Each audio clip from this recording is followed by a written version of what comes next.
Yeah, bitch.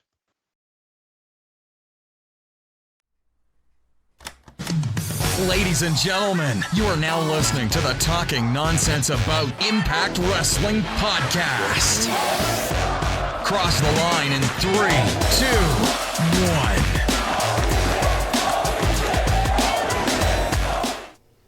What is good, my Impact Wrestling fam? Welcome to episode 145 of the Talking Nonsense About Impact Wrestling podcast. My name is Tired and Grumpy Jeff today. And alongside me is, I was going to say the episode 1000 of my Victory Road. That's fire. Okay, all right. But I was trying to play that. I couldn't freestyle what you were doing. So I just going to let it hang, man. Let it all hang in its glory. As you can tell, this one's going to be a off-the-rails good time, a LOL TNAIW, if you will, kind of episode. But I hope you guys are along for the ride. I hope the chat fills up. But if not, we got so much to talk about, man. But we're going to shoot the shit. Perspectives are different here. Compared to me asking you just how you feel about stuff, I always just say how I feel. But you know what I mean? Like, my perspective is different because I was there. You were watching from TV, and I haven't watched TV. So we get to shoot the shit and see if we meet in the middle or both have completely different opinions on stuff, which is going to be exciting. We're going to hit up the Fan Fest and my experience there. And then we'll hit up episode 1000 spoiler free. So we'll do it spoiler free since 83. Yeah, that's it. But even though we just said that though, I do have a spoiler question to ask. How was it being at Impact 1000 watching the finals of the 2023 Super X Cup between Josh Alexander and AJ Styles in a ladder match? Well, Lucha, it was actually one of the best times of my life. No, that was kayfabe. Segway. You'll have to watch episode 1000 to see how wrong or right we are. No spoilers, but that's the point. We're going to talk about you're going to ask some questions. I'll make sure we don't give anything away. And there's some, first eye accounts I want to mention, and some things I want to get off my chest, man, about this New York. And you can see down there, I am from New York. I live in New York. I'm tired because I still had to drive 3.5 hours through New York to get here. So we got home at 4, Johnny and I, and then brought him to the airport, and here I am. Shout out to Johnny Mac. Shout out to Johnny. We will be hitting, let's get those out of the way, actually, Lucha. We'll be doing LOL 3NA, Season 3, very shortly. A high five version, some topics that we'll talk about. Top 5 this, whatever. So it'll be a good time. Of course, you can check Lucha out on GOOOOOO Power Rankings every Tuesday. And then Wednesday, we just wrapped up the 2K Super X Cup 2023. But go find out who won our first X Division champion. It's not time sensitive, so go back and watch the Ryder Cup, the Athena Cup. Have a good time, and we'll have some news on. I'm guessing the tag is where we're going next, but we'll let you guys know. Lucha, you got anything you want to get off your chest? What's on your chest? What do you get? What's on my chest this week? We brought out the 3-eyed Owen Hart joint. Shout out to Westside Gun. Yes, sir. Hey, Io, man, okay, I told you off air. I'm gonna tell Io, love you, buddy. Y'all were like 5 seats from each other. Night 2, first night, Victory Road. I honestly, to God, I know what people say that, don't look at my phone. I don't look at my phone much. If I put it somewhere, like it was in my glove department the whole time, the whole show.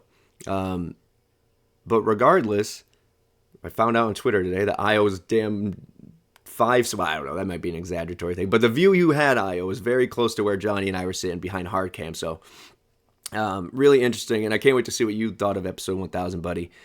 See Millard in there as well. This is going to be a fun time, guys. Ride with us. Hit like, hit subscribe so you can keep riding with us. Numbers keep going up. And, thank you to everyone who has played so far. I know Johnny has. He got his flowers. I know our buddy Peter Nixon got the gold medal. But those who are playing the TNA Trivia House game, hope you guys are having fun at it. Let me know in the comments. Drop the emoji of how you scored. But have a good time with it. It's fun making it.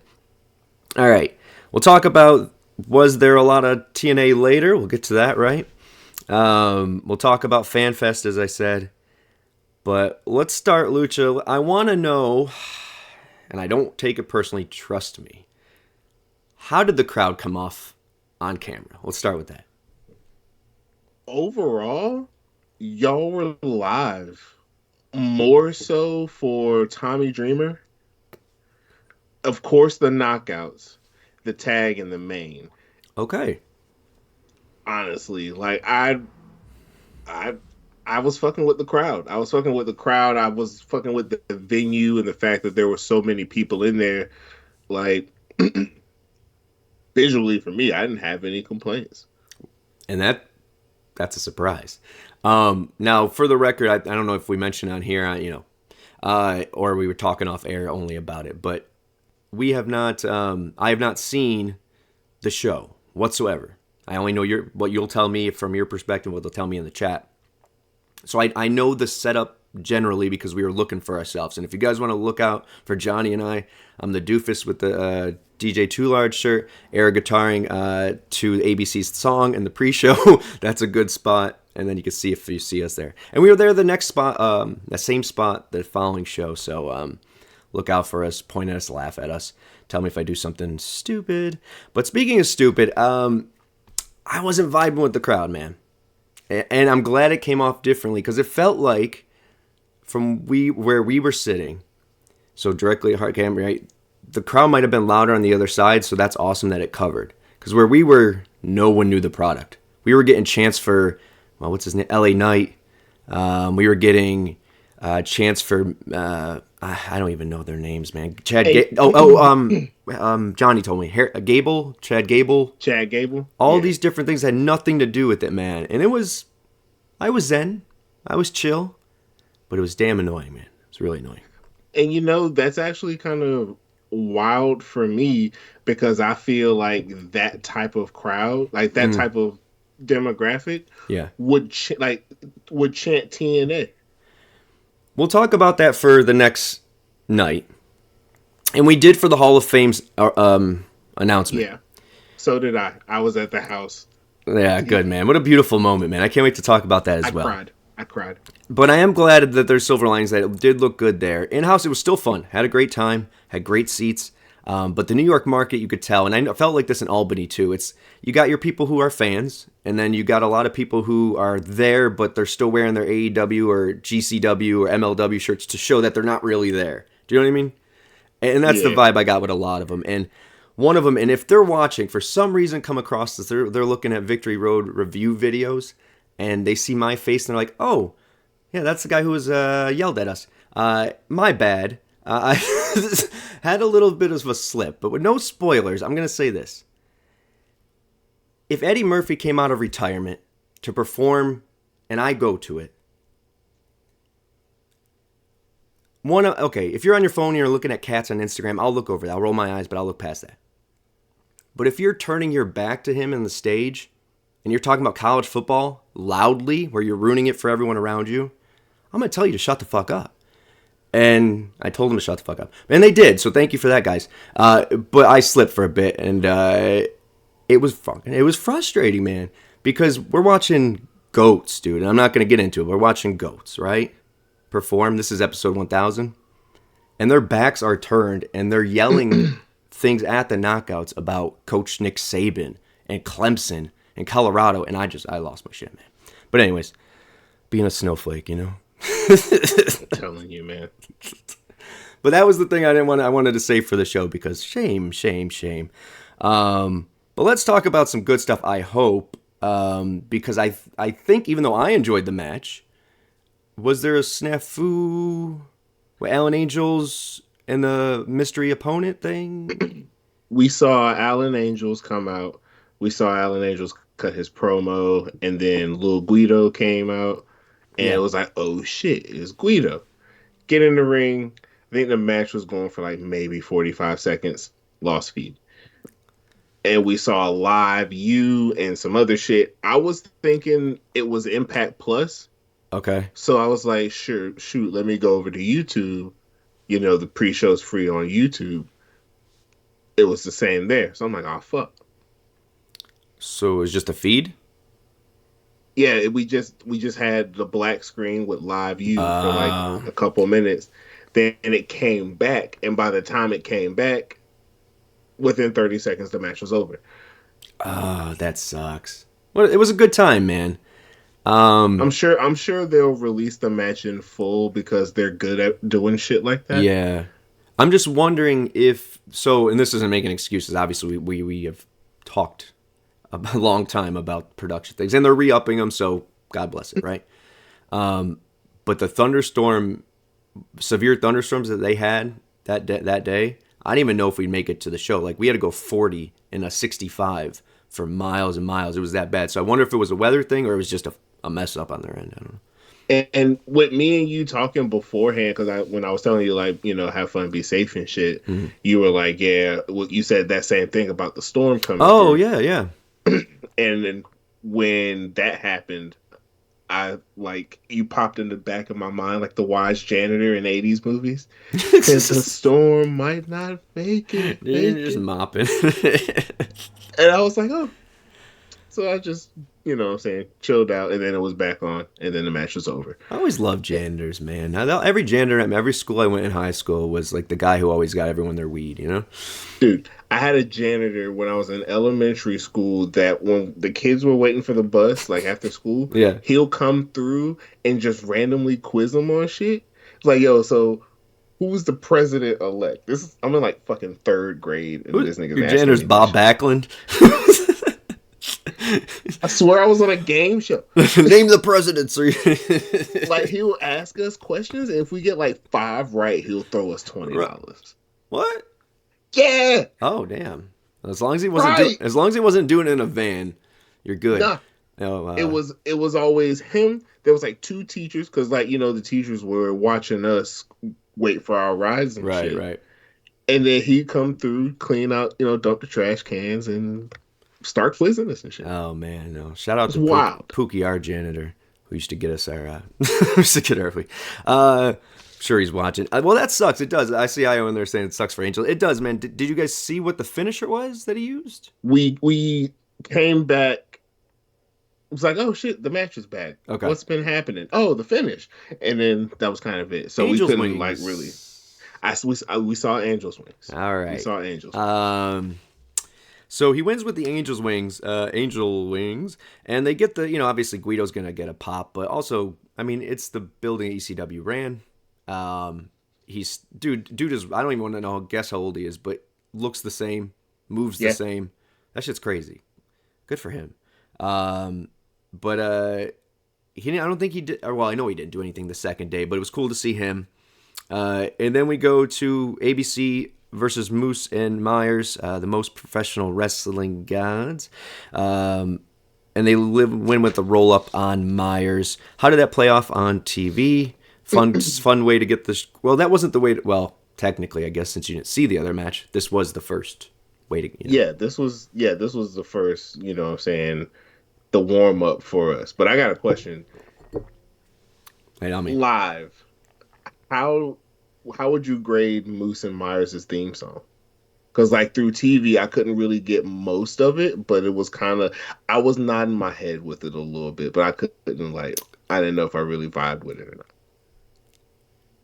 I will save judgment till I hear it on TV.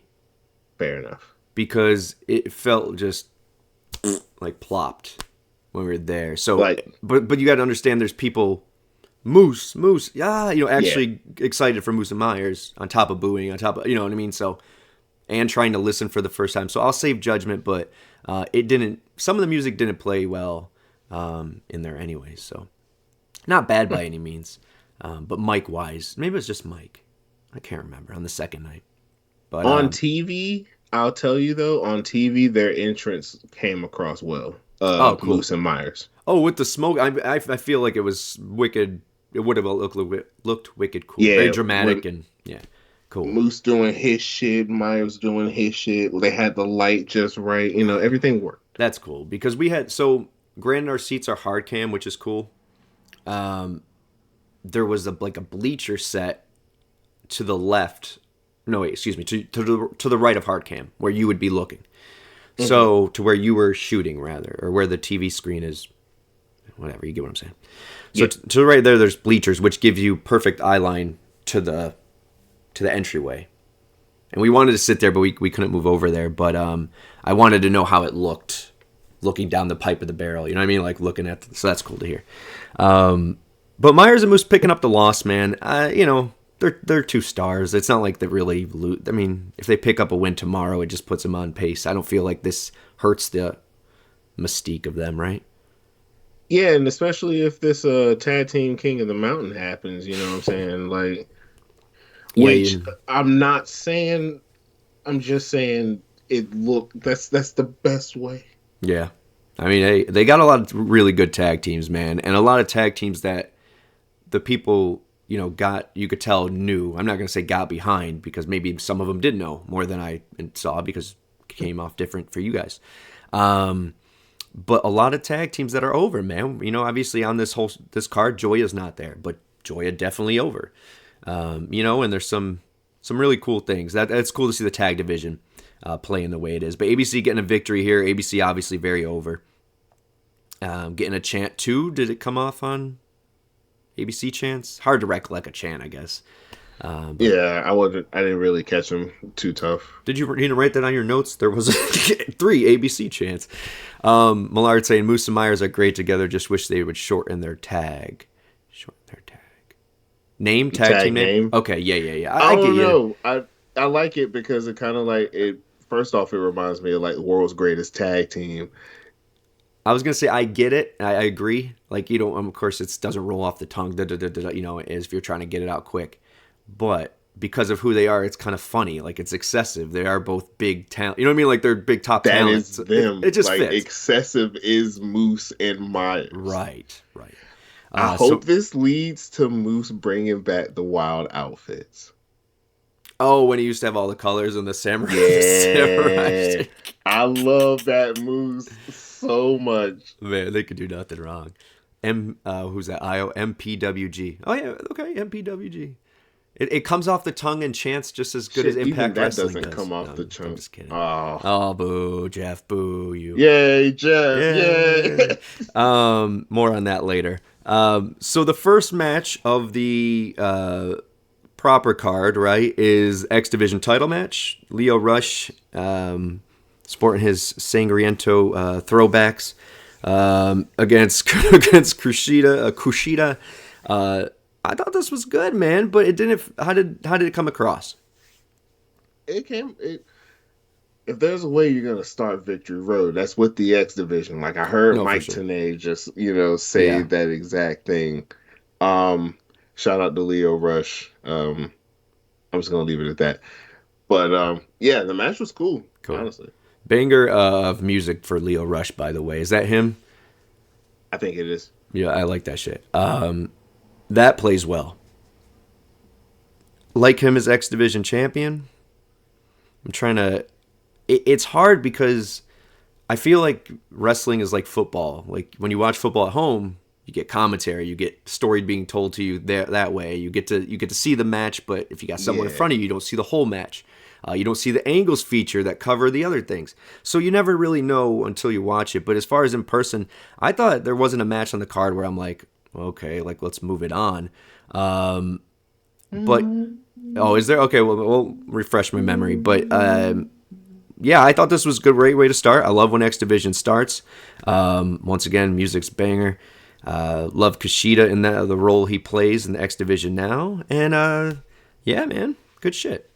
That's really what I got. It's weird watching it from, Yeah, because you're when you're watching it from there, you're looking at different things. Yeah. Versus when you're watching it from home, because you're watching it from home like a TV show, right, versus watching it like a sporting event. So it's like, which to me that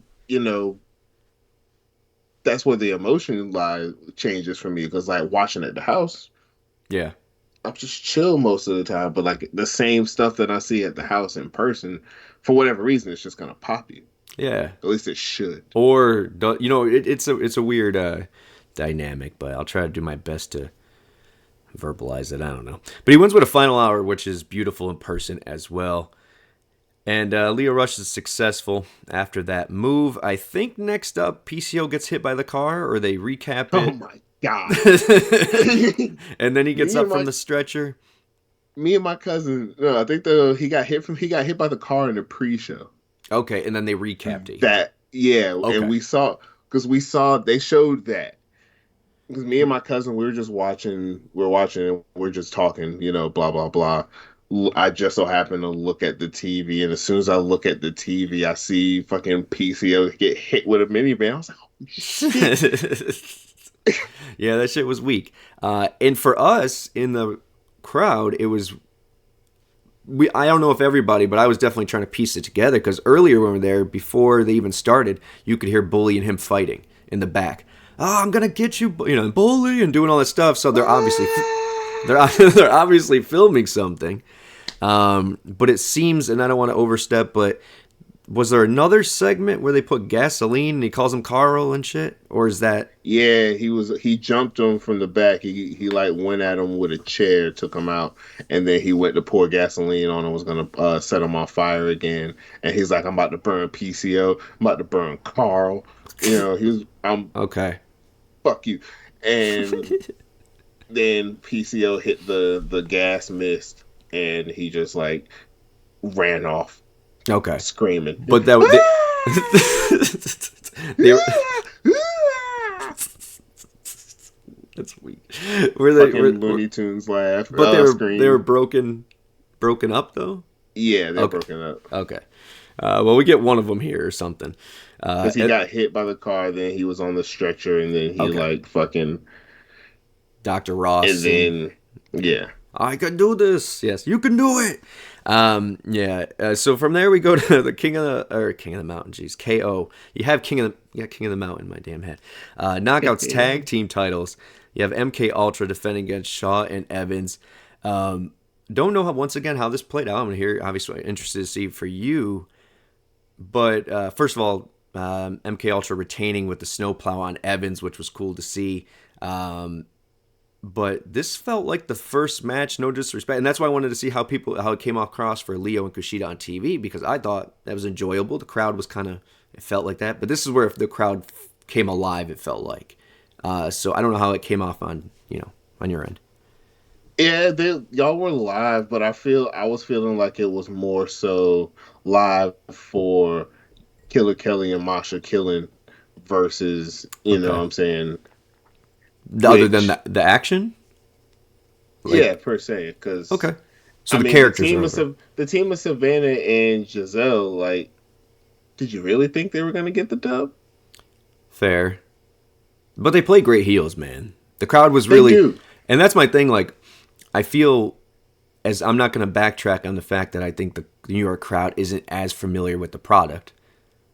But I will say that the work they do in the ring to get over in those moments, if they don't know the product, work. Like Giselle's, looks to the crowd, the movements they earn those boos and whatever. So it was cool to see reactions coming from different entities that I didn't think we would see them in. And I thought this was the first one where it was like whatever, but. And I mean, and that's where Impact smart in this regard of putting them together, because it's like, because the people who are going to be at the Impact show rocking a GCW shirt, they know Masha. Yeah, that's fair. Yeah, they know Masha, and on the flip of someone what I'm saying, who only watched like NXT UK or the UK shit. Period. Know Kelly. That's fair. That's fair. I will say this because you'll appreciate this. And some people might tune out, but who gives a shit? I'm going to be honest. We had the pleasure and privilege of having the face corner of Hardcam. So Hardcam always has the faces up on top left, right? So they're holding there, and we got to see Kelly and Masha's corner, and it was, ay Dios mío, it was a fantastic time. A fantastic time. Shout out to Kelly and Masha. Fantastic time. Because what I was getting really was like, we're more so into Kelly and Masha the unit versus whatever they do. Yeah. So that's like I'm on some shit like we need like okay, I need a rivalry like to sink our teeth into, like some Fair, blood yeah. feuds or something. I You know think what I'm we. saying? No, I'm with you. We've established the depth. We know the teams now. There could be more teams. We'll see.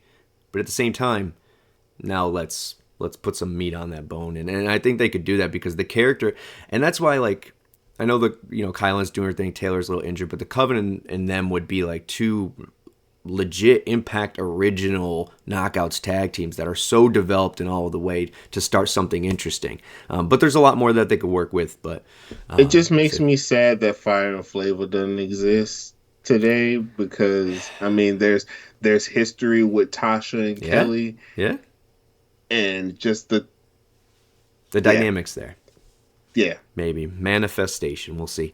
I want to hit up the chat real quick. Leo is amazing and he's a great heel. I agree, man. As someone who dropped off his run after ROH, I dig his work. Also saying, Jeff, I would love to see Masha wrestle Josh. Yeah, man. Jake something or Macklin. All right, cool. I'm with you. And I think Masha she could versus beat any Macklin? one of them. Yeah, it's hard, man, because look, we all know it's a work. We get it, right? But I think naturally people's, I don't want to see.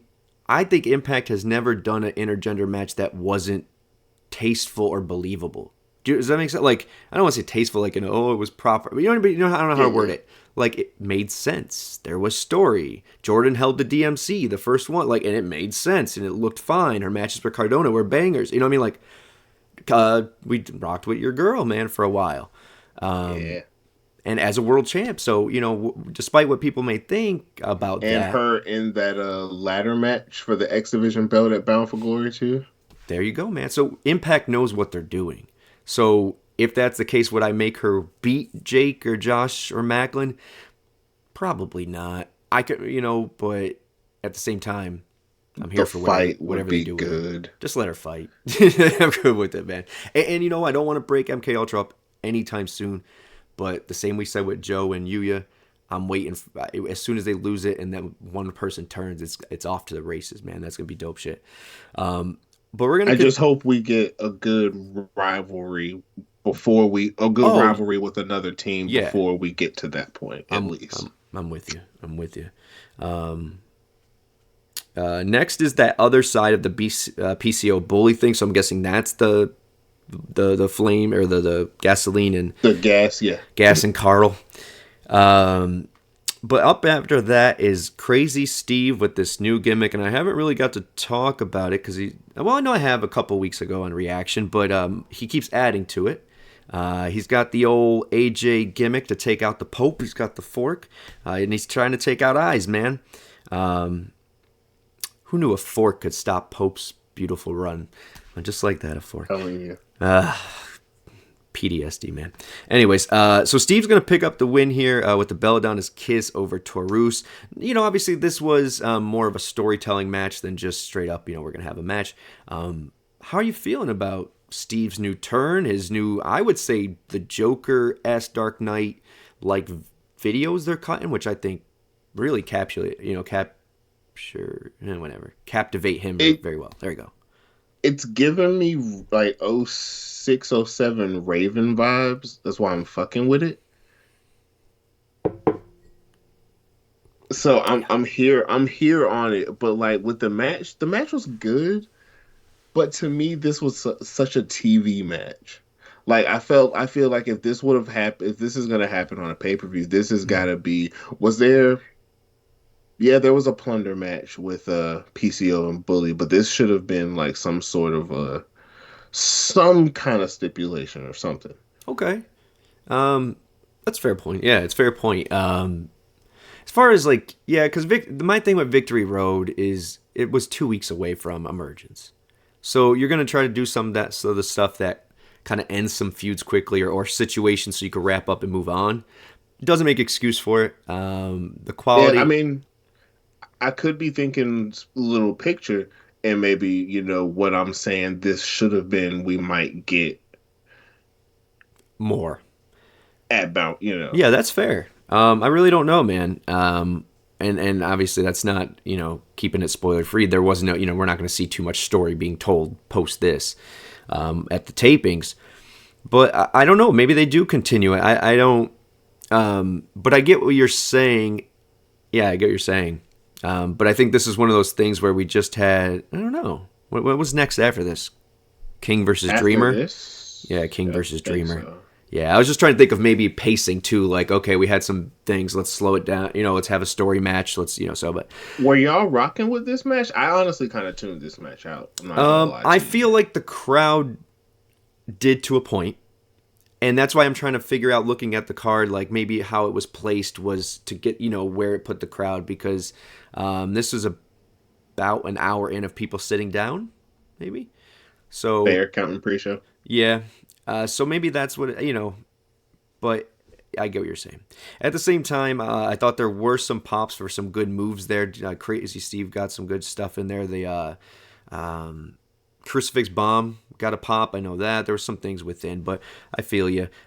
Besides for that, I don't know what goes on with Taurus from here as far as, do they continue this feud? I'd like it. I wouldn't mind that at all. But I like the direction of Crazy Steve. And we're not going to get to comments to guys today. We'll try to hit those up on reaction. So I thank you for each one of them, and I will respond. But I know someone had mentioned about wanting to see more of Crazy Steve, or where this goes, right? Are you intrigued by where this goes, or do you think... I don't want to say there's a ceiling. I don't think there's a ceiling, but... I mean... Because you obviously weren't super into the match, right? Because this is... But, like... The shit with Steve, like where Steve's going, and I've already said I'm cool with it, but like it's not necessarily a thing to where it's one of those where it doesn't necessarily need a belt. Oh, yeah. So you don't have to like worry about, oh yeah, this character's gone to this point where he has to have a championship. No, he doesn't. He just, tell a story. Yeah. Yeah. Tell a story. And that's it. So I mean, you can get hella wins. You can get hella wins without being like in the title scene. You know what I'm saying? Oh, is that what you? Oh, okay. I mean, that's where I'm at. But also in the same breath, if he did slip up and hit an X Division title run, wouldn't be mad. Yeah. If he hit a DMC, wouldn't be mad. Yeah, that's fair. That's fair. Dig the new entrance for Steve. I do as well. I think he's piecing it together, and I think it's really cool, man. They're piecing it together. I mean, each piece feels thought out. So I like mask reveal. The mask reveal crazy. is a perfect. Yeah, that Beetlejuice like. Yeah, it's dope. R.K. Shuttlesworth, what's up, buddy? Yeah. So next is the one that I'm guessing you already mentioned as far as the crowd reaction to it, but I had been a little, I don't know, meticulous, nitpicky when it came to Tommy's 10-minute promo with Kenny King the other week. Yeah. And I said, look, it could have been shortened about 7 or whatever, and it would have been much better. And in this case, this one, I thought this promo set exactly what he needed to do. It was, he had every tone in it. I actually liked this a lot. And to be honest, it felt like he was going to lose. And I thought it was played well. He hit all the points. It made sense. He got the passion behind it without, coming off as disingenuous.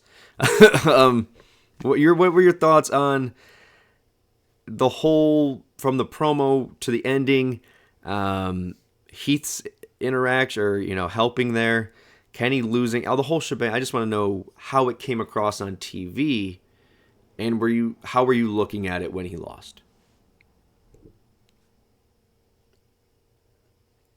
First off, shout out to Heath, freaking Impact DDP. I was legit surprised Dreamer actually got the pin. And I feel like y'all were hyped for that because it was Dreamer. I would say that it's one of those things where it is the promo came off well across the crowd. I'll say that. When you go into it and he comes out and he's got the Terry Funk gear on, you think he's losing. The history's White Plains you're putting together. Oh, what a great place to retire. The match is... You got the kids. The kids. The match, literally, it tells a story. So I don't know how it came across on TV, but it was short and sweet, but hit all these parts where there was no lulls. and then he hits a fucking DDT and wins the title. I think what it did was that mix where on night one, it wasn't as a knowledgeable crowd, but they know who the hell Tommy Dreamer is. And if you tell me, oh, I'm going to go to the wrestling show, and Tommy Dreamer's there, and he's going to lose, if he loses, he retires, and then he wins a title instead, you're like, I don't care about the storyline. What the fuck? Oh, shit. Oh, shit. Right. And yeah, because I was going for Kenny King. Like, I was just dead set on, all right, this has got to be it for Tommy. Please. I love you, Tommy. Please. But then he won the belt. And then just like when he won the world belt in WWE CW, I was like, oh, shit. Because Tommy doesn't win belts. That's not his shtick. Exactly. And I think, as soon as you do that, and you can, and I don't. Once again, if I sat home and watched Victory Road compared to go there, this is my birthday, by the way. Hey, I'm older. Hey, happy old people day. Yeah, right. Shout out to Raven, who just turned older as well, September 8th. And Jonathan Taylor Thomas, and my favorite basketball player, Latrell Sprewell. What's going on? Anyways, I used to have Tiger Beat or something. I guess that's how I know everybody's birthday. That's famous. Jesus. Anyways, so I think all those things add up, and it made for a great moment. It didn't make Kenny look weak because Heath interfered, so now Heath and Kenny can continue their thing. It doesn't feel like it's going to be a long-term, thing. It's just kind of one of those moments that worked for that crowd. Nunzio's not going to work, Guido's not going to work in Well, maybe because he's popular, but in Oklahoma, the pop for Guido, it doesn't make sense to bring him out at that age and do the thing. But in New York and White Plains, it makes sense. And the same with Dreamer. In the story they told, where you're thinking he's going to lose, it makes sense for him to lose. Everybody may be pushing him to lose, at least on the internet. He does the unthinkable. He wins a title, which Tommy doesn't do. He beats someone who's. It just had a very good. It was a perfect storm of greatness. Now, putting that aside, you get back out of that, oh, yeah, cool, and you start thinking about it. How does it play on TV as far as storyline from here? What did that do to Kenny? Kenny's the king, man. I don't think it affects Kenny. There was interference. There's all that. Kenny could get right on that. I know where we want the title. On paper, I agree with everyone. I think I said that in a comment just a second ago to somebody, or answered back, but I agree with on paper.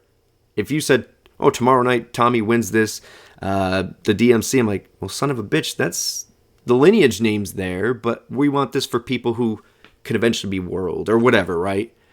Yeah. So I would agree with that. Because I just knew that this road was going to go Heath beat Tommy, but on, not Heath beat Tommy, I'm terribly sorry.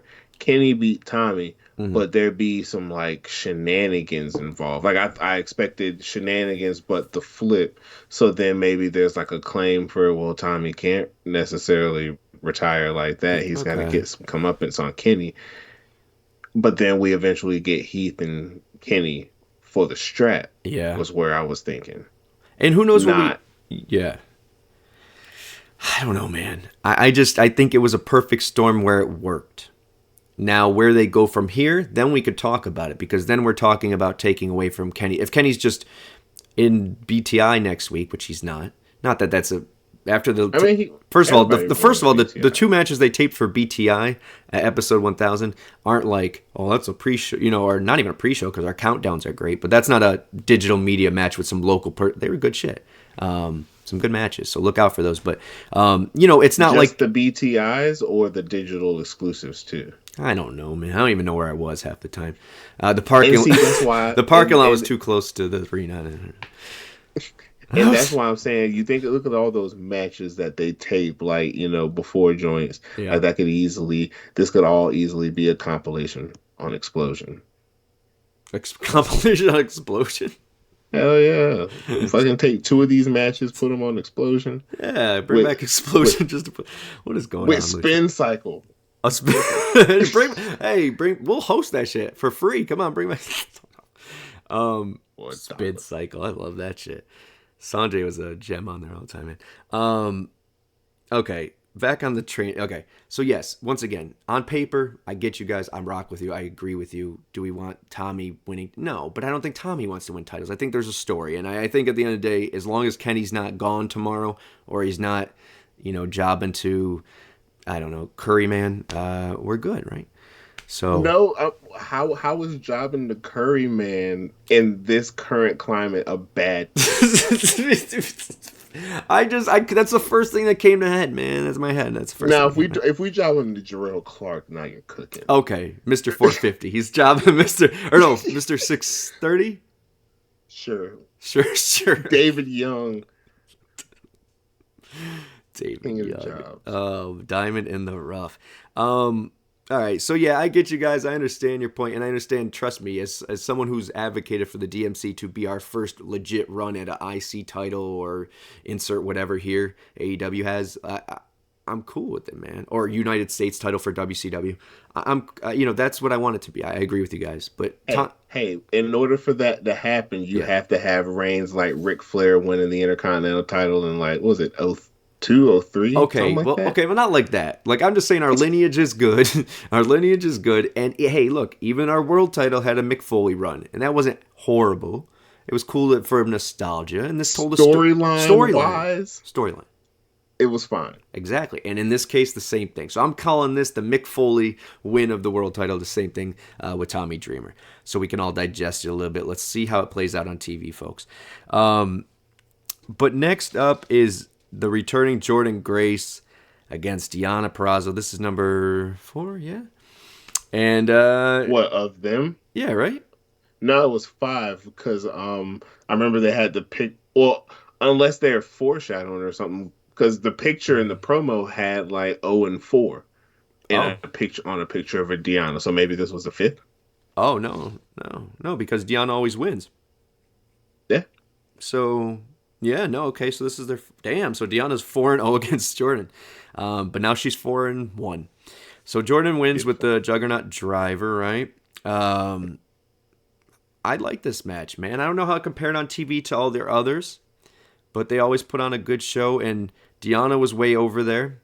Jordynne, I was sad that people didn't know as much or enough to well, but I feel like she got a small welcome back. Did that come across? Yeah. Oh, yeah, okay, cool. Yeah, that part came out. Okay. But, look, and I was talking to Johnny about this. He's like, oh, man, what a spot that, I don't know if he said this, but we were talking about the spot that they were in. Like, right after Dreamer just wins, now you got Deonna and Jordynne. And I thought it was, to be honest, beautifully done. Because now, you just had that that big pop. You don't want to put something there that can't calm it back down and earn the fans back, right? And that's not them. They're gonna slow it down, work their way up, and then win the crowd over. And I think there's a fight forever chance. They're destined. They're destined to fight forever. Okay. Because with this, like with how they did it, it's like no matter what you got from Kenny King and Tommy, whether you got what I thought we got, which was a nice, fun little match that gave us a good little moment, but like after that. And Jordynne and Deonna's coming, no matter what happened before that, that this is going to be good. Yeah. So, regardless of where the crowd is at, they're going to be up a little bit more. It's a definite, and this isn't a negative, or negative. I don't mean this in the negative connotation, but it's a palate cleanser. We're starting this back up. Wherever you were, the upper card. Yeah.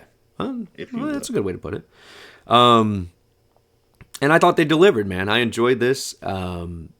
Obviously both of them are just, I could watch them fight forever. So, and then, yes, Millard heel Jordynne is going to be great going forward. Aggression right off the bat. She comes out smiling, looking phenomenal, man. And you're just, for those who we're excited. Glad she got the welcome back chant. That's awesome. It came off on TV. And then she just destroys Deonna. I don't know how y'all might have saw it, but like from how it looked on TV, like it was a decent little back and forth, you know what I'm saying? But it just felt like Jordynne got like a game breaker and then just started throwing off moves, and she just like spammed hella moves together and it was a wrap. Yeah, they're out of nowhere. Yeah, it was I don't know, man. To be honest with you, I was just at points, especially since, I was in the parking lot for a bit. I was just enthralled, man. Sometimes you just gotta Brought the let the treehouse people, to the parking lot. you let the artists do their thing, and I was watching them paint the canvas, man. So I wasn't nitpicking it as much as I would if and I don't know how to. Maybe that's why I don't have as many details or whatever about it, or deep opinions. Kind of relying on what you say, but I enjoy just watching them work, man. Stars. Yeah, for sure. Stars. And on the you got to peek behind the curtain a little bit. We talked about this. They rolled in her contract. All the sheets are now going to say, oh, she's at the end of the year. She gets to be a free agent. There's a lot of time for this. There's 3 months, right? Yeah, and I don't care about when she's gone. I just care about while she's here, because on the flip, I saw that she's going to be on the UK tour. So that means she's going to be around at least for that. So I'm like, she'll be at least to the end of the year, said. So 2024 would be the time for her to make a decision. And look, I said this before, I said again, she's done everything. I don't say everything she can, because I think us getting bigger and bigger, that goes to her credit too, because she was here as a foundation piece since we rebuilt this shit. So there is more for her to do here, but at the same time, she deserves whatever the hell she wants to do, man. Yeah, it's whatever she wants to do, but you want to go in strictly in the realm of Impact and like kayfabe and all that shit. Oh yeah, there's history to break, because she's not number one. You know what I'm saying? In amount of reigns. That's true. But I think creatively you can make it interesting for someone. You can, she could run there's a lot of things you could figure out. But at the same time, Impact Knockouts division is the place to be for women's wrestling, man. I really feel that way. But I only watch 86 minutes of wrestling a week, so. PCO and Bully is next up, and they end with a whip through the table. To me, this was a lot of people standing and just, hardcore stuff, so I couldn't see it all. But you're huffing and puffing. Are you blowing the house down? What are you doing? Oh, God. Bad. I mean, don't give it. I loved the whole match. And then the table spot at the end kind of let all the air out. Yeah, I feel. It sucks. Yeah. And then from there, I was just like, oh. But everything else was so damn good. Yeah, I think that was. I was surprised Devon didn't interfere. Yeah, you obviously had waiting for it too. Yeah. I don't know. I'm glad the rest came off cool, because I think the crowd was into all of it. Yeah, it's impossible to have a fucking anything goes match and right. And not lose people's interest. Yeah, but at the same time, it takes smart people to tell stories with it and use the right weapons and make it work, do the right face and all that stuff, man. They got to sell it. I honestly thought I was watching myself play 2K, because like how Bully Ray was treating PCO, putting them through tables. Like, that's what I do. Like, I set up tables inside, outside, throw them through all the tables. Like, stay down. Well, 7? Did it get to 7? I think so. 7 was the number, or 6.5. And it sucks that it had that little hiccup. Of course, you're gonna get the people who aren't fans of the company, like, ooh, whatever, next to you. But I was chill. About that. So I'm glad PCO picked up the win, and Bully moves on to being a face the next night. I guess we'll talk about that. Well, maybe. But next up, Gia's back there with EY and Scott, and they're putting over 1,000 episodes, and rightfully so. They were the first segment on the first Impact. They're not lying about it. Go check it out on the app. I swear they're the thumbnail on Impact Plus. Oh, that's cool. I swear they are. There you go. Useless facts, people. Come here for TNAIW podcast. Come here for our nonsense. Thanks for rocking with us, guys, in the chat, lighting up. I appreciate you guys. So you and Scott, they put it over. Maybe they'll be on the next show. We shall see.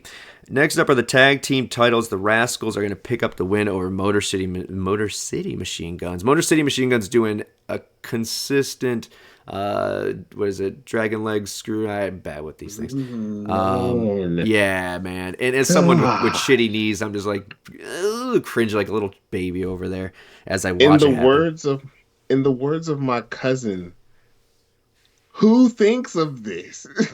Oh, right, Like right. all the leg based offense made Right. my legs hurt, just like you were saying. That Yeah, they were ugh. backstage and they said, well, you know what we're going to do? We're going to work your legs. Oh, how are you going to do it? Just drag. Screw it. Is that what it's called?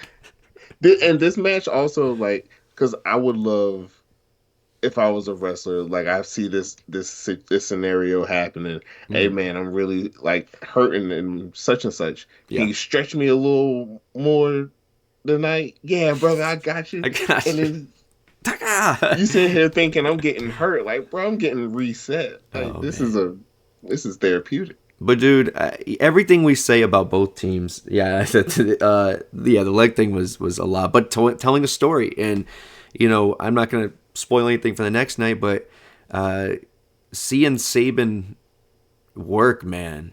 I mean, seeing all four. First of all, the Rascals are they look like stars. They look like my greatest compliment is video game character. They look the part. They're geared. Everything's great. They're gonna be, I hope, with us for the long haul because they will carry us at some point. Motor City Machine Guns, though, man. I remember there was a time, and this isn't being funny or whatever, where Johnny and I would go either watch a pay-per-view or watch in person and see Saban work, and we're like, we love Saban, but his legs were fragile at a point where we were worried, you know what I mean? Or that was the narrative. Yeah. And through modern medicine or work or whatever the hell it is, or the fountain of youth, this dude is just so smooth. So it's like it's watching a master. Shelley too, man, and them together, of course, is just beautiful. But the stories they tell in person is just for both teams too. Is just like what you see on TV is what you see in person, and that's dope. It's dope Best shit. tag team in the game. I'll put their shit versus anybody. And as far as the Rascals go, I just hope they're with us long enough for their moveset to be in the Impact game if that ever happens. I'm with Because you, I man. know their moveset in Yeah. the Impact game, if we can get that. Okay. I like your long term Dope. thinking. You're not thinking about the now. You're thinking 4 steps ahead. I appreciate that. Just stay with us 4 contracts more so you can get whatever it is to get a game. Hopefully soon, but that'd be cool. I just hope however long it takes, Yeah. how Fair. soon or how long, Fair. that, you know what I'm saying? Because look at the machine guns. They've been around this long. They were in the first one. So if they make it to be in the next one, whenever that is, or if they don't, but the Rascals last long enough, same Right. longevity. I'm here for everything. Okay. Manifesting into the air, and hopefully a game comes soon. Something's coming. Something's coming. I'm trying to read 1,000 episodes are coming. and we'll pussyfoot around that later. Bully probably on the way out too, seeing he has a Legends contract now. Okay, maybe. I don't know how that works. I was surprised they let him work with that. I found that out after, but still. I thought it wasn't nothing more than just, Legends deal and other shit so he can they can do I don't know, dolls or fucking put them in 2K20, Right. whatever the fuck. Hey, at least they'll make our tag team tournament. That. RK Shuttlesworth, what's up, buddy? Again, Tony Khan was afraid to put Motor City Machine Guns against his tag teams. That's why their tenure didn't last long in AEW. Hey, whatever reason it didn't, thank that person, because happy to have them, man. Hey, were they tag champs when they were there for that match? I don't think I remember seeing the belts on them in my head from the clip. I see Sanjay, right, with that tall dude, Yeah. and then them come out. I don't think they have the belts at that point. I don't know. We'll have to look at where's Critical Sting when you need them. Right. We're gonna keep going because we're at the knockouts match up next. Trinity versus Lish. We have a lot of things going on here, but it was fun, man. Lish getting the crowd into hating on her and her accent, easy enough. It's Boston versus New York. I thought it was nicely done and funny because they did it on the show prior to where she's thinking everyone else has it. It's the little things, man. Gets a chuckle. Yeah. And gets heat, man. Eddie and her, I said, Bonnie and Clyde or Sid and Nancy. I love the pairing of them. It's comedy without being laughable. Like, you're not laughing at them as being, oh, that's pathetic. Like, they're just so good that you could laugh and enjoy it. And I love the pairing, man. And then Trinity's going to retain another roll-up. I think this is our fourth roll-up of the night. Just a little thing. Maybe no one else knows. Did she roll up? Yeah, right? Isn't that she won? I thought she got hit her in the... Oh, a move and a roll-up? Yeah, I think she put her in her submission. Treehouse. Yeah, are you sure my legit notes aren't right? Yeah, who knows?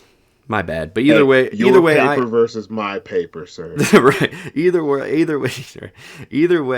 she wins. Lucha's probably right. But there was before that was the Kazarians coming out and helping, and then a table spot that we all, from my point of view, I was very, very nervous from our angle, but from yours, they went, obviously didn't break through the table. The legs broke. They went through it, but not through it. Did it look rough or no? Like injury wise, it did. It did. Like I thought her face like smacked, honestly. So I was like with you. Damn, she's stinging as far it. As like, yeah. Well, luckily for anyone who wanted spoiler free, by episode 1000, she's fine. She wrestled, so I'm not, wouldn't laugh about it if I thought she got injured. But from our point of view, damn. And then we could talk about that, but I like where it's all going. Obviously, she needed a quick turnaround person to beat at Victory Road 2 weeks after emergence. Love what they did for Lish. Like I said on Reaction, they set her up to win a battle royal, yes, but we knew she was taking an L at this, and then she's facing the Kazarians at episode 1000, so we'll see what happens there. But I thought it gave Lish the little push she needed to get through these two things, man, and I dig it. She deserves it. With this match, honestly, Trinity was the lesser factor involved, honestly, because like this match was more so a vehicle to further push the Edwards versus Kazarians. More than it was. It's a win for Trinity, but like they didn't put this match around Trinity. It was more around. There was two storylines that crossed paths, and they both benefit from it. It gave a little boost, big boost to Lish and Eddie right before the Kazarian thing, and further that storyline while giving Trinity someone to beat before she goes to Bound for Glory. So I thought it was it served a lot of purposes in a 2-week turnaround, and for what people were saying, it delivered. For what it was, we got what we wanted out of it. I don't know. I was fine. Besides with the table, almost killing her. That table spot not working out is fine because I got that Blue Thunder bomb through the table on Impact. Holy shit! Thank you. Look, if I don't, for any reason why you don't like what Trinity brings to Impact, that last week going through a table should have just. This woman is doing anything to get it over. And it's not like she's looking good in this shit. She's going through a table. She's getting, what I mean? Like, she's going off table. Like, man. And then that shit, like, I don't know if it necessarily did numbers on Twitter, like, as far as, like, the retweets and all that other shit. But, like, the amount of engagement that was like, oh, hell no, now Jimmy's got to come in. Oh, and we need a forbidden door. Jimmy got to come and get his hit back for his wife. Shit like that. Yeah. And then freaking Ice Cube son, not saying that's like the Ice Cube son, the top tier. O'Shea? Like, that shit's real when Ice Cube son fucking retweeted. But like, I didn't know that. That's funny. I'm trying to read in here too. That table works stiff. Yeah, that table said that this isn't gonna work for me, brother. These New York tables, we're gonna have to change that put up in y'all's wood. Cause it's all the chemicals, man. Look, I like this for multiple reasons. I enjoyed it. I want to brush over the the moment that people felt that was created by throwing their 6-inch pieces of a plastic at Lish and Trinity. I look, my thing is this. Obviously I was already a baby earlier. That was on episode 1000 though. I bit my lip about the throwing, per se, except the guy who did it on the second night again after they told us not to do it, and you New Yorkers booed. They stuck up in two assholes actually did it again the next night. But look, I get it. Big fan ECW. Big fan of moments where NWO you could throw stuff at the heels, whatever. If it wasn't the plastic things that you're whipping that, I don't know about you guys, hurt. That's the only gripe I had. But other than that, maybe someone should have came prepared with streamers instead of throwing the damn glow sticks. Like, my thing was just, there was so much disrespect in some of the chants to begin with too, of more focus on some other bullshit than what there should have been, that it just felt to me, I was just like, man, now you're just, they don't know anything going on in the ring, but let's just throw shit. Like, that's all it was. There wasn't like, let's make a moment. There were people just, let's throw shit. And that's where, but old man Geoff is going to go back in his house. We could keep this going though. Excited to see what happens for Trinity forward, who she's going to defend. I have no clue whatsoever, even after episode 1000, which I think is 2 weeks worth of tapings. I'm not sure, but it felt like it. Next up was the announcement we mentioned, Mike and Don. What a moment, man. I put them over here because they should be put over. They were family for the longest time, and I mean, we could talk about it all day, but that moment, did it surprise the hell out of you? What was your feelings? Man, I about cried just off the fact of it's like finally. Yeah. They're finally going in the hall, and it's like, a movie's fire, but once you're talking about a movie, you can talk about the cast, the plot, blah blah blah, but then you got to get to the soundtrack eventually. And a fucked up soundtrack can ruin any movie, but they were the perfect soundtrack for TNA. Yeah. Yeah. The OG essence of TNA is Mike and Don. And then it was dope that Tom was even like getting emotional and shit. Like, Tom was me. Yeah, we could hear him, but I couldn't see. Yeah, the shit was beautiful, man. Yeah, that's cool. We could hear what he was saying, and I thought that was really dope. I love these two dude, man. And I've said that before. We're not gonna get all whatever, but wrestling was my happy place for a very long time. So you grow these people. Like, the first person I remember actually crying about death was Eddie Guerrero. Like, a family deaths had happened, but Eddie Guerrero's whatever. So these people become like that. You see them 52 weeks out of the year, sometimes more. It's whatever, as silly as that may be. But this one was something that, and some part of that whereby it took so long was Mike not being ready or whatever. He didn't want to get back into wrestling. But this seems like the perfect moment, even though it's posthumous for Don. I know his family gave it the blessing, and Mike's going to make it great. So just to see him back at Bound for Glory, to hear what he's got to say, and then to be with Don, it's just another perfect storm of, yes, some silver linings, because we'd rather have Don there. But it's going to be a moment, man. So I'm excited for that. But speaking of moments, for two people who have pushed and pushed for different storylines that we thought could have happened, that got derailed because of injury, and then another injury, and then this happened. And we were probably wrong. Maybe we were right. We'll never know. But at the end of the day, they're definitely treating this like Brett and Stone Cold. The stare down was, look, you could, and I know people are like, oh, they just stared at. Look, you could go into a match and you could say, oh, I hate you, and you guys look angry at each other. You guys can jump at the bell. You can just sit in your corner. You could taunt the crowd. Or you could do what they did. And it felt like a moment that these are two dudes who are ready to murder each other.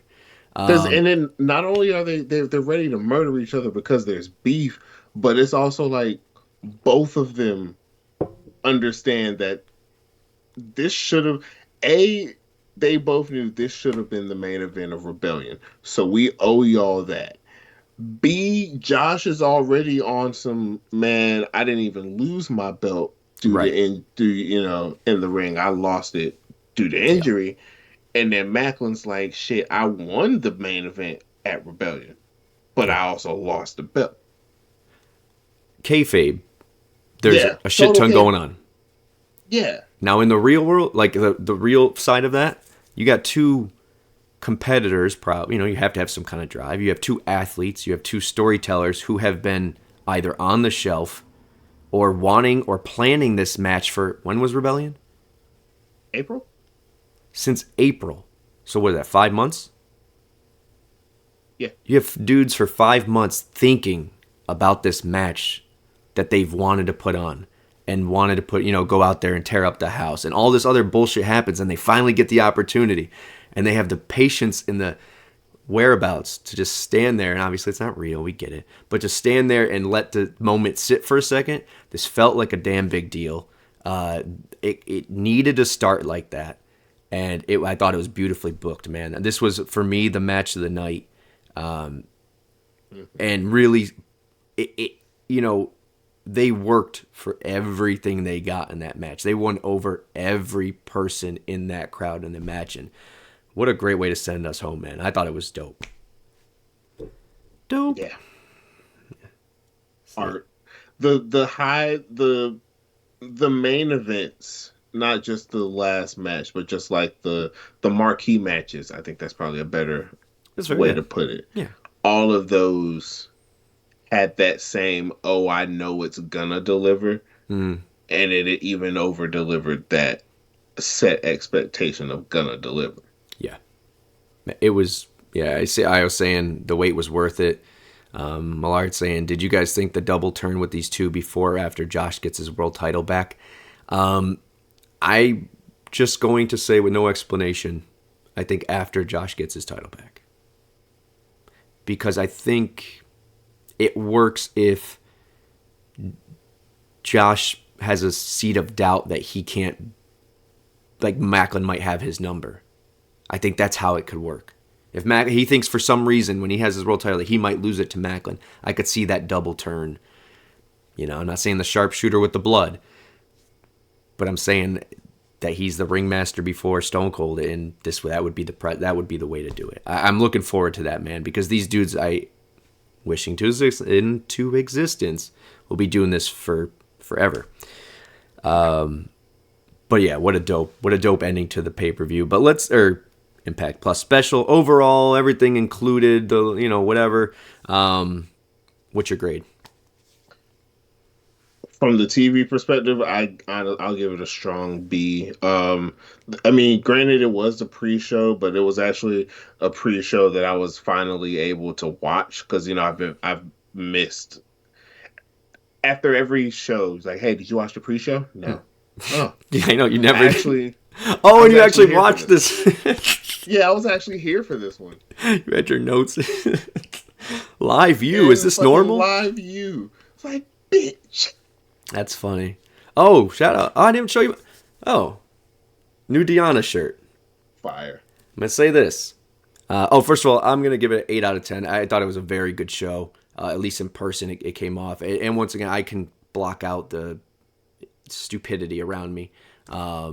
I just wish. And luckily, if you guys didn't think it was as hype, episode 1000, there was definitely people, we'll talk about it in a second, that were fans for a while.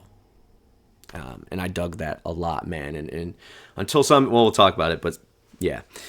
I give it, I thought it was very good. Yeah, I really enjoyed it. So, are we moving, what do we want to move on? What were we talking about? FanFest? Do you want to move on to FanFest? Yeah, because I'm curious, because, I've gone to WrestleCade the last few years, and, how the little FanFest type event is. Okay. Before the Super Show, we're just in a fucking convention room, and everywhere you turn, you see someone from your past, present, or even the future, right. And it's just like, oh my god. Give me 1 second. I had to go off camera.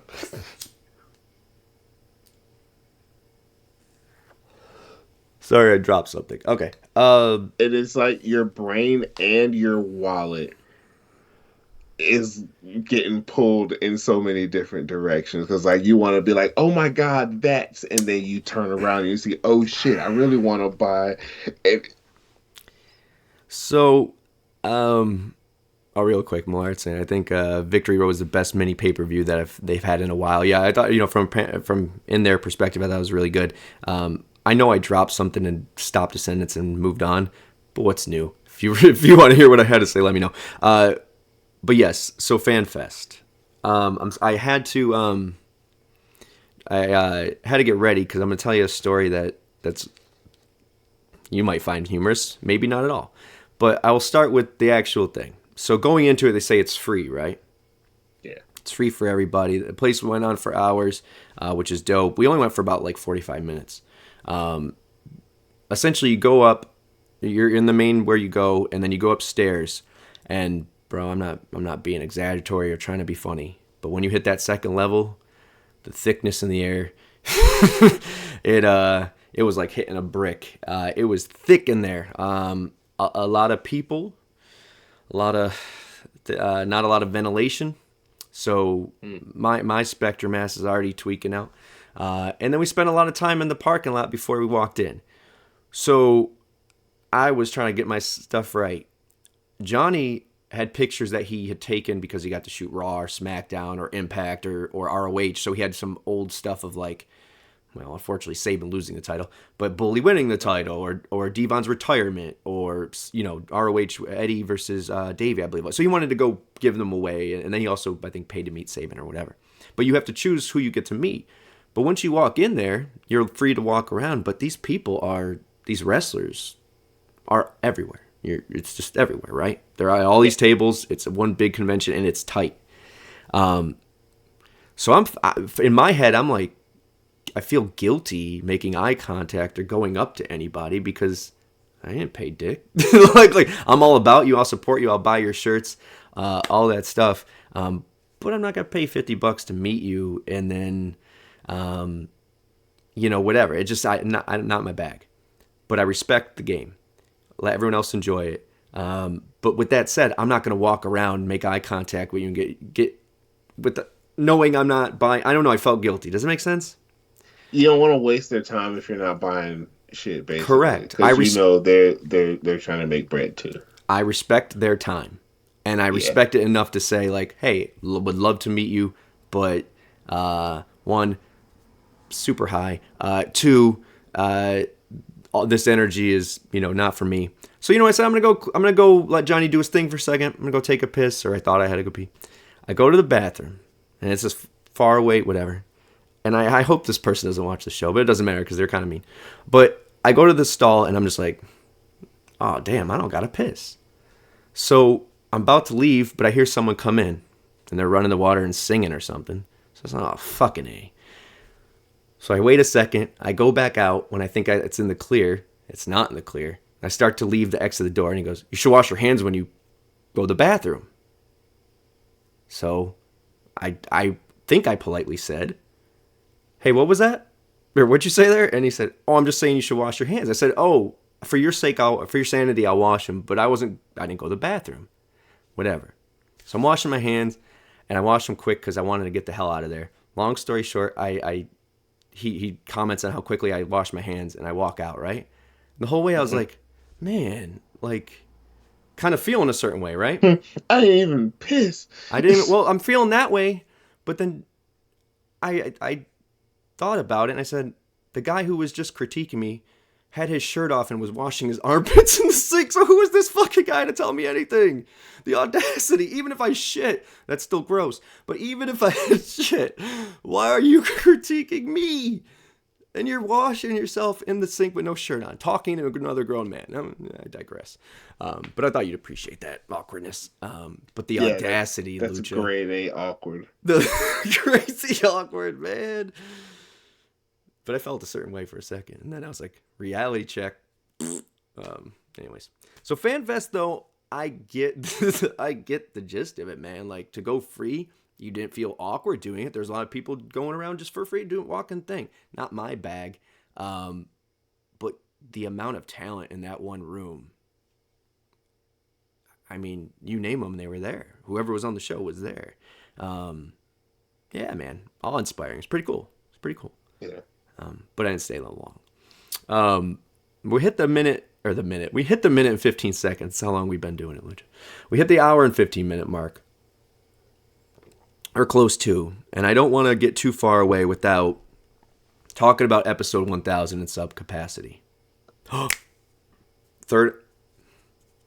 I know what I started to talk about and then stopped. We were talking about my shirt, my Deanna shirt.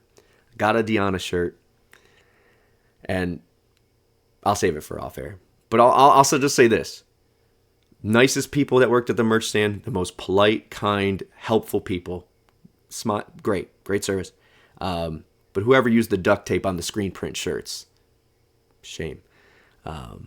This is my second Deanna shirt. Just so you know.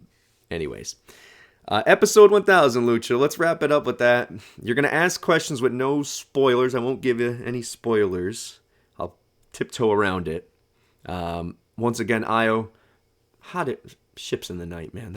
That hurts my heart. But Philly next time or something along those lines, we'll meet up, buddy. But your questions without questions on episode 1000. Lay it on me. I mean, I have the big one that I want to be like the main event, but just like a smaller other one. Was on the how was the business as usualness as far as Impact 1000? Like, I mean, you're gonna have celebratory shit, nostalgia or whatever. But was there any sense of, well, this is also still an episode. Like, bro, we got shit to do. There were matches that I was happy to see that continued just normal shit we got to do. Dango versus Jake Something. I want to see Jake Something wrestle. Luckily, got to see him wrestle twice. Oh, wait, Dango did wrestle twice as well. But we got to see Dango wrestle. So there was that. And there were definitely, every match wasn't a nostalgia act. Some did progress the story. But it was a very much an Impact show. I said the show had some nostalgia and surreal moments. Now, if you're wondering how much TNA there was, yeah, that's the bigger question. How is the TNA vibe? You know what I'm saying? Like, did they celebrate? Because it seems, from my experiences and then from your experience the night before, it doesn't seem like the crowds really celebrate the TNA. Second night, it was the opposite. The second night, the TNA crowd, the chants, were like heaven, Lucha. It was. I'm talking stage left. Whoever was there, I think Bill was over there, so shout out to him. But that left over the stage was into it. Other side too, they're in it. Now he's saying loud Impact chants, so he's going to have a different point of view, and I'll tell you why there were loud Impact chants. There was definitely that other side of people who can't get past when someone jokes TNA. So they're like, we're Impact Wrestling people. We're not TNA people. So you got that too. And now I was saying courtesy of Bully Ray. That's what I'm going to say to you. And this might make you more angry at Bully Ray than you've ever been, and I think it was part of the company. This night told me that they are 100% Impact Wrestling, and TNA is just something they did. They use the history, they'll use it, they honor the people, but they don't have the balls to go back to TNA. And I don't mean to say that. Maybe there's more depth to it. Maybe there's a TV company that doesn't want to purchase the rights when it's called TNA. Whatever it may be. Good for them. Do business. Yeah, and I'm totally fine in that regard, but I'm just at the barest of minimum in my complaint with this entire situation. ECW has been dead since 2001. Right. Yet here we are in 2023, we can still get an ECW chant. Mm-hmm. So I'm like, chanting TNA to show respect? Look, I say this all the time. You know this, man. You got to 8 Mile it, because you will have a more rabid fan base that goes out and every episode would chant TNA, TNA, and then try to figure out Impact Wrestling. I know you guys are going to say, oh, it's easy. It's not organic. It's not natural. But I would support it, and there were loud chants for that. I want to make sure that that happened, or that we make a mention of that. There were very loud Impact Wrestling chants. But it's easier to say to get people behind TNA chanting it. There's nostalgia to it. It's more. It just has a vibe. But I don't think, and I don't want to say have the balls. I'm like I said it once again, and that's not me trying to clean up what I said. But there are other reasons not to do it. I 100% respect that. Same time, I think there's more money accepting our role as the ECW of now and saying, you know what, screw you, man. We are TNA Wrestling. That TV show that has 1,000 episodes is Impact. We're not Impact Wrestling. The show that has 1,000 episodes is Impact. That's me. That's a personal taste. Plus, I think that we are the ECW. So we are the misfits, and suck it up and eat it. But it told me that they're going to push this Impact Wrestling thing. And the reason that told me, and I'm glad Io brought it up, is because after very loud TNA chants for every segment so far, when Bully came out to speak, he said, we used to chant ECW because the group had chanted ECW prior. And he said, oh, back in the day we would chant for TNA, but now we chant for Impact Wrestling. Everyone chant Impact Wrestling. And I said, done. They didn't want us chanting TNA. He had to go out and kill it. He's too professional. He knows what he's doing. They sent him. That was a message being delivered. That's how I felt. And it's unfortunate because the knockout segment is riddled with people who came from that, who built that. I just think I have a different philosophy. And, once we make our millions, Lucha, maybe we could work out a deal with them for the initials. But Jesus, man, it was a very clear, we are Impact. So there's that. As far as your guys' question is, as with no spoilers, was there anyone I didn't expect? Yes. There were, and it's not like oh my God, my mind's blown. No disrespect. Love both of these people. But it was like, oh, I didn't even think they would do this. So that's cool. I got a question for you.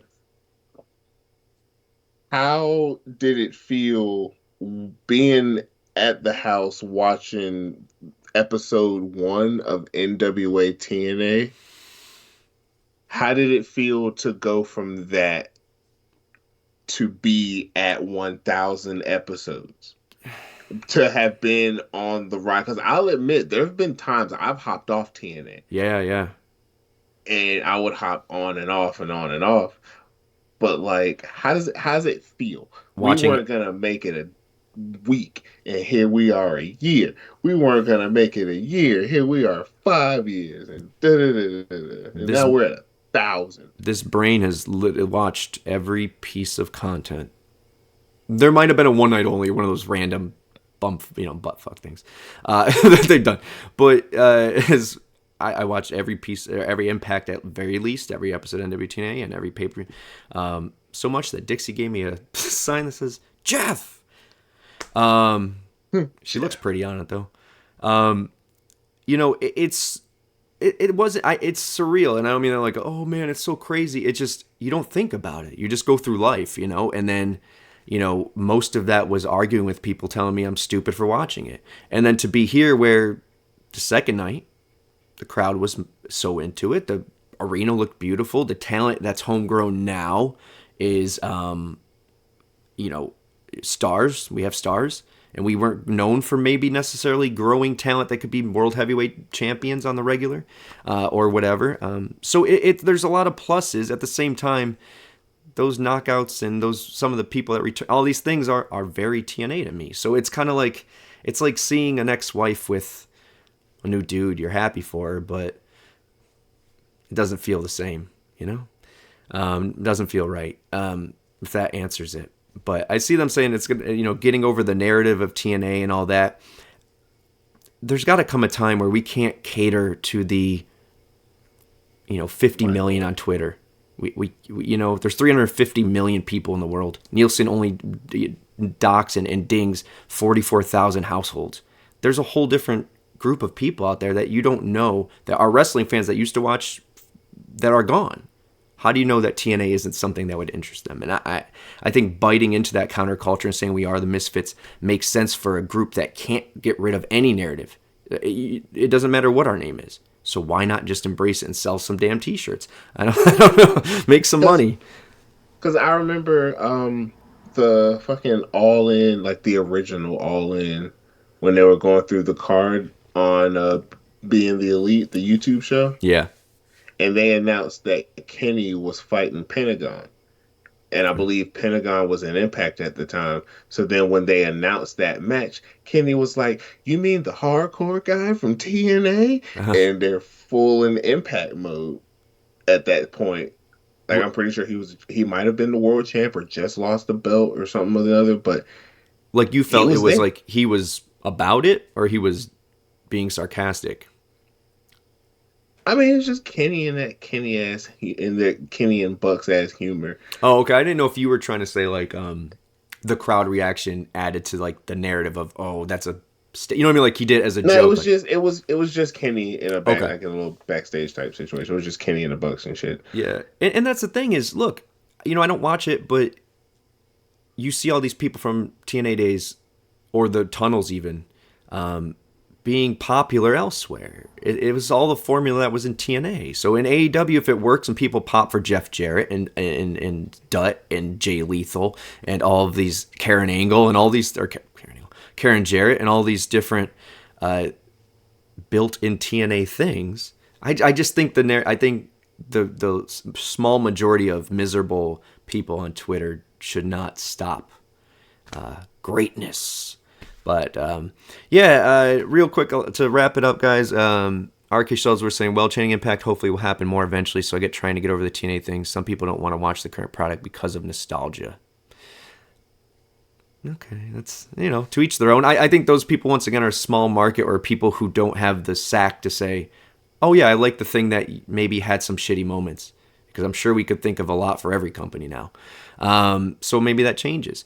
Jeff Velvet Sky put it out there a couple days ago that she's no longer at NWO. Do you think any talent you saw might come back? I hope so, man. I thought there was, some people that could still do things. I don't think Velvet can wrestle, and I don't mean that in the douchey way. I mean health reasons. Health reasons. I don't think she can wrestle. But if she wants to come and the price is right and she could be a viable talent on TV, I think she's, once again, feels the nostalgia, feels the present, always entertaining. And you'll see on episode 1000, they can still cut a promo and get into people, man. And there's some really good shit there. So the knockout segment, I can't put that over enough. I can't put that over enough. It's good shit. That gives me hope. Yeah, man. And then it goes both ways with TNA name in 2020. It goes both ways with I mean, there's going to be people. There's always going to be people. But it depends on what you do. I think if you were to go out, if someone were to put, had a show called TNA and they say, hey, here's the, we're going to celebrate the past. We're going to acknowledge the bullshit we've done, but we're thinking about the future, blah, blah, blah, blah. We are TNA and said, F you. I just don't. One promo by someone like I don't know. Eric Young. I don't even like someone who's like in charge, like we are, how Paul Heyman-y. I mean, in that case, it would be Coach because that's Coach. And this is a team, you know what I'm saying? This is a squad. Right. I think if he threw down the mic and was, Coach went angry, Scott D'Amore, and said, F this, we are this, I think you can make a revolutionary rebellion kind of, what are we, a company? A rebellious, like ECW was, a rebellious promotion. There we go. But anti-establishment, subculture, if you will. Either way, they already exist. It does already exist within TNA Impact. All right, guys. Thanks for rocking with us. Thanks for shooting the shit and hearing old man Jeff at some points, and then some silly treehouse stuff as well. So look out for that because we're gonna come soon. I'll talk to you after we get off camera, Lucha. We'll plan a little bit. Look out for the next TNA 2K from us as well. Go back and watch the other ones. And Go Power Rankings on Tuesdays. And then, of course, if you guys played, please put it in there. Don't be scared. Even if you have the drizzling shits emojis, you got 0 right. Put it in there, man. Go play the Trivia House game. 6 games, 25 questions. A nice stroll down memory lane. Thank you, guys. RK Shuttlesworth, IO, great show. Thank you, buddy. Millard, thank you. We appreciate you guys. Lucha, what do you got? What do you want to plug? What do you want to put over? You know what I'm saying? As always, shout out Diamond Villains. Shout out this coach. Shout out Scott Demore. That's it. Because this is what the Diamond Villains. Love them. And I also said maybe a TNA versus Impact feud. That's cool. I get that. Look. A second, like, I mean, my only little fantasy thing on the subject. Yeah. Let's flip it. You remember, like, back in the day, it was the company is TNA, the show is Impact. Fuck it, give me the company is Impact and the show is TNA, but you just call it total nonstop action and just kind of leave it there. Yeah, but it's the so you don't really... the initials for chanting is the thing. But I guess you could still get away with it because of the initials are. Yeah, okay. Well, either way, I'm here for it. I think there's money in it. I think we just need to say, hey, screw you guys. We're not going to win you over anyways. Even when we have CM Punk in Chicago. No, I'm just... bro, we had Kenny Omega as our world champ, and people still shat on it. It's like, bro, what? The hottest guy in the world is our world champion. Y'all still shitting on it. It was that made me just say, you know what, fuck y'all. Yeah. Oh, by the way, if you watch the post show, I'm the guy behind Hannah Fan doing the IW symbol. Look out for that. See if you spot me on there. Go play, like I said, go play Trivia House. And yes, TNA versus Impact feud. Here's where I got it, and I'll say this because I forgot to mention Chris Saletta. Thank you for always watching and tweeting us. But he mentioned it. Why can't it happen in Impact?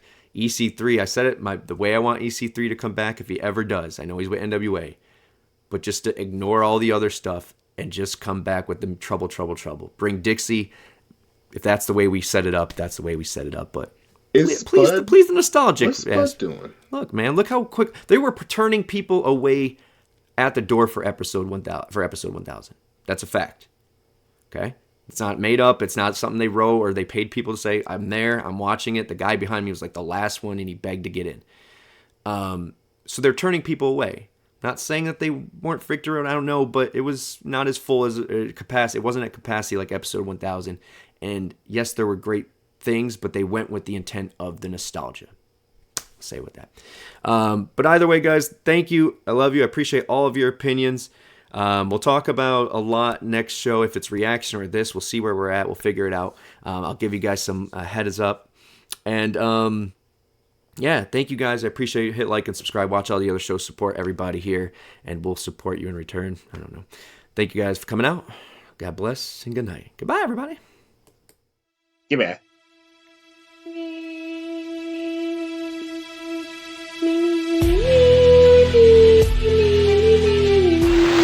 Meow.